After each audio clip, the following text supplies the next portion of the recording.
அனைவருக்கும் வணக்கங்க. நந்திகேஸ்வர அஸ்ட்ராலஜி பேசுகிறேங்க. என் செல் நம்பர் கொடுத்துருக்கேங்க, குறித்து வச்சுக்கோங்க. ஒருவருக்கு ஆயுள் எப்படி நிர்ணயம் செய்வது நாமளே தெரிஞ்சுக்கலாங்க. அஷ்டவர்க்க பரல்களில் 8ஆம் பரல்கள் பார்க்கலாம். 8ஆம் இடத்து பரல்கள். இப்போ நம்ம லக்னத்தில் பரல்கள் எவ்வளோன்னு பார்க்கணும். லக்னம்னா ஜாதகருங்க. இப்போ 8ஆம் இட பரல்கள் ஒரு 36 வாங்கியிருக்காரு, ஒரு 20 வாங்கியிருக்கிறாரு. இதை விட 8ஆம் பாவம் கம்மியாக இருக்கணுங்க. 8ஆம் பாவம் கம்மியாக இருக்கணும்.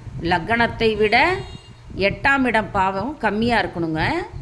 அப்போ தான் அவங்களுக்கு தீர்க்காயிலுங்க.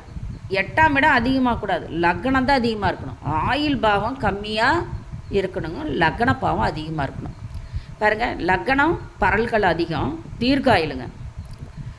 பாருங்கள், லக்கணம் 8ஆம் வீடு பரல்கள்லாம் ரெண்டும் சரிசமாக, இதுவும் 28, இதுவும் 28, ரெண்டும் சரிசமமாக இருந்துன்னு வச்சுக்கோங்க. மத்திம ஆயுள். சரி, லக்னத்தை விட 8ஆம் இடத்தை விட லக்னம் குறைஞ்சி போச்சுன்னு வச்சுக்கோங்க. லக்னத்தில் பரல்கள் குறைஞ்சி போனால் 8ஆம் இடத்தை விட இது குறைஞ்சி போச்சு லக்னம். அப்போ அற்பாயுளுங்க. அற்பாயுள்னா 30க்குள்ளைங்க. லக்கணத்தை விட லக்கணம் தாங்க அதிகமாக இருக்கணும். ஜென்ரலாக பார்க்க போனால் லக்னம் அதிகமாக இருக்கணும். சரிசமமாக இருந்ததுன்னா மத்தியமாயில். லக்கணம் குறைஞ்சிட்டா 8ஆம் இடத்த விட குறைஞ்சிட்டா அற்பாயிலுங்க. இதுதாங்க முக்கியமான பாயிண்ட்டுங்க. அடுத்ததுங்க, ஒரு குடும்பத்தில் ஜாதக நோட்டெல்லாம் வச்சுக்கணும்.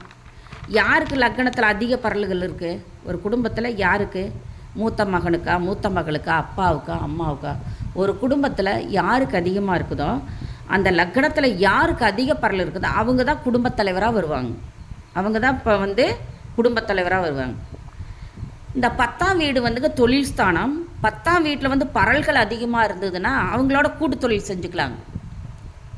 10ஆம் வீட்டில் அதிக பரலாக இருக்கிறவங்களுக்கு கூட்டு தொழில் செய்யலாங்க.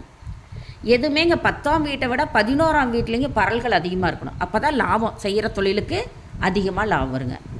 இதுதாங்க முக்கியமான பாயிண்ட்டுங்க. இது தொழில் ஸ்தானம் 10ஆவது வீடுங்க. 10ஆவது வீட்டில் சுபர்கள் இருந்துட்டால் சந்தோஷம். சுபர்களுமே பகை நீச்சம் இருக்கக்கூடாதுங்க. பகை நீச்சம் இருக்கக்கூடாது. லாபஸ்தானத்துலேயுமே சுபர்கள் இருந்து நீச்சம் பகை ஆகாது இருந்தாவே அவங்களுக்கு வெற்றி தாங்க. சூரியனும் செவ்வாயும் திக்பலம் அடைஞ்சதுன்னு வச்சுக்கோங்க. 10ஆம் இடம் திக்பலங்க. அப்போ ஏதாவது ஒரு கிரகம் 2 இணைஞ்சால் வாழ்க்கையில் சுபம் இருக்காதுங்க. நல்லா வசதியாக இருப்பாங்க. 2ம் இணைஞ்சதுன்னா 10ஆம் இடம் திக்பலம். சூரியனும் செவ்வாயும் ஒரு இடத்துல இணையக்கூடாது. இருகதிர் தோன்றி எவ்விடத்திலும் இணையக்கூடாதுங்க. எவ்விடத்தில் இணைஞ்சாலும் என்ன ஆயிருங்க, ஆணுக்கு இருந்ததுன்னா ஆண் விதவா, பெண்ணுக்கு இருந்தால் பெண் விதவாங்க.